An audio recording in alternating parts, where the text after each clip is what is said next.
Beetlejuice. The juice is loose. Hello again, everyone. It's Abra, and I'm back to give my 2 cents on the Beetlejuice movie. This is the long-awaited sequel to the hit movie Beetlejuice from 1988, directed by Tim Burton. The movie stars Winona Ryder, Jenna Ortega, Monica Bellucci, Willem Dafoe, and of course, Michael Keaton. For the sequel, 36 years in the making, Winona Ryder is back in the role of Lydia Dietz. In this movie, we see how Lydia has grown up. She has a daughter of her own, played by Jenna Ortega, whose name is Astrid. Astrid is kind of a troubled teen. She's off at a boarding school studying there. There's kind of a rift between Astrid and her mom, Lydia. Lydia is now a kind of a ghost medium, and she has gained popularity and has her own reality show where she kind of goes to different haunted houses and tries to commune with the ghosts there and help the owners of the homes rid themselves of the ghosts. She is also being pursued by her manager, who is hoping for more in the relationship. Early on in the movie, we see that Lydia is getting flashes from Beetlejuice, and she's not really sure why, but she's concerned. But before she can investigate really any further, she gets a call from her stepmom, Delia Dietz, played by Catherine O'Hara, and she is notified that her father, Charles, has died in a tragic accident. Jeffrey Jones did not reprise his role in this movie as Charles Dietz due to some very, let us say, unfortunate behavior by the actor. For those who might be curious, feel free to Google it for further details. That is all that I will go into here. Although I will mention that it was a little strange because they do have a whole funeral, and a good chunk of the movie kind of revolves around Charles's passing. In fact, the funeral is what kind of brings the family back together in Winter River, where the first movie took place. And it's kind of a strange decision that they decided to kind of focus on the character for so long. So getting back to the funeral and it bringing the family back together, we're dealing with this strained relationship between Lydia and her daughter Astrid. And Astrid is upset because she feels like her mother doesn't really understand how she's feeling and coping with the loss of her father. Because apparently years earlier, her father passed away in a tragic accident. And Lydia, she had been having some difficulty with her husband for a while. So their relationship was kind of strained, and it looked like they were probably on the road to a divorce. But before that could happen, unfortunately, Astrid's father passed away. And she's kind of rocking the whole, teenage angst kind of thing. I think Jenna Ortega was a good fit visually for playing Lydia Dietz's daughter. The way Jenna Ortega chose to portray Astrid was a little bit off-putting for me. I can understand the character being upset and feeling lost and just trying to find her place in the world and not really feeling connected to her mom because she can't really understand. Her mom claims to see ghosts, but her mom can't put her in touch with her dad to where she could speak to her dad.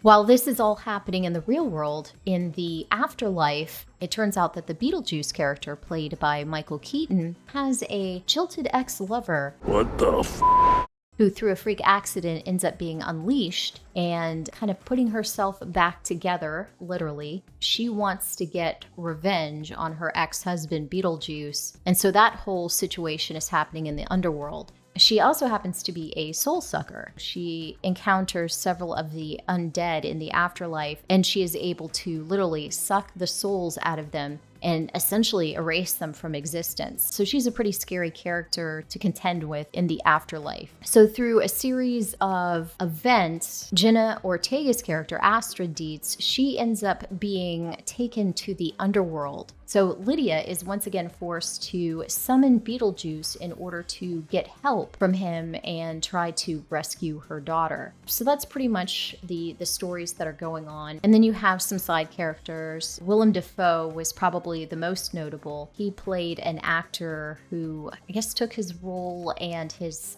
stunts a little too seriously, and so ended up in the afterlife. And he kind of has a police officer role in the afterlife, which is kind of amusing. What I really loved about this sequel was just the whole look and feel of it. That is one thing that Tim Burton just excels at. He's very exceptional at creating these zany worlds and bringing the viewer into these worlds. I think that Michael Keaton once again knocked it out of the park as Beetlejuice. A pretty interesting fact, in the first movie, Michael Keaton only had 17 minutes of screen time as the character of Beetlejuice, but it just left such an impression on everybody that, that's the character everyone really wants to see. Once again, he kind of stole the show, and I was really happy with his performance. He just kind of easily slid back into that role. You would never know that it had been 36 years since he played the character. Kind of on that note, I would say that I was a little bit disappointed in Winona Ryder's portrayal as Lydia. It almost seemed like she kind of forgot or wasn't really sure how to play this character as not only an older woman, but an older mother. I think she needed a little more direction from Tim Burton. She almost just seemed lost, like she wasn't really sure how to play Lydia. Catherine O'Hara as Delia Dietz, her stepmom, was amusing, and I think she did a really good job of portraying Delia as, still kind of obsessed with the arts and obsessed with trying to, get the attention, and she kind of adapted to the modern times with social media and everything and live performing arts. The Rory character, played by Justin Theroux, his character was really strange. It almost seemed like he was just there as a plot device. Kind of felt a little shoehorned in there just to make certain things convenient. One of the biggest travesties in this movie, it just seems like they didn't really know what to do with Monica Bellucci's Dolores, Beetlejuice's ex-wife. I kind of expected a little bit more from her, especially when you see early on the threat that she presents, and it just seems as though she was wasted. The whole situation with Astrid being in danger and being, kidnapped and taken to the afterlife, that whole situation felt like it was resolved a little too quickly. It just seemed like the story needed a little bit more polish. There are a couple musical numbers that are a little bit jarring.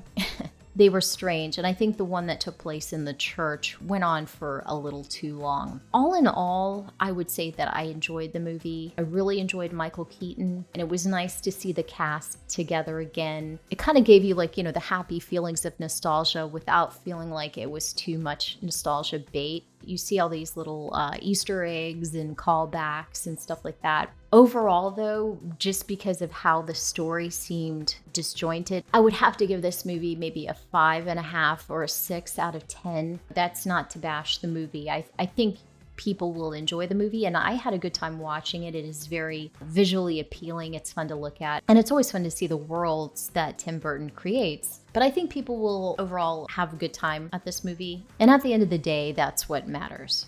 Thank you so much for watching. I felt a tingle.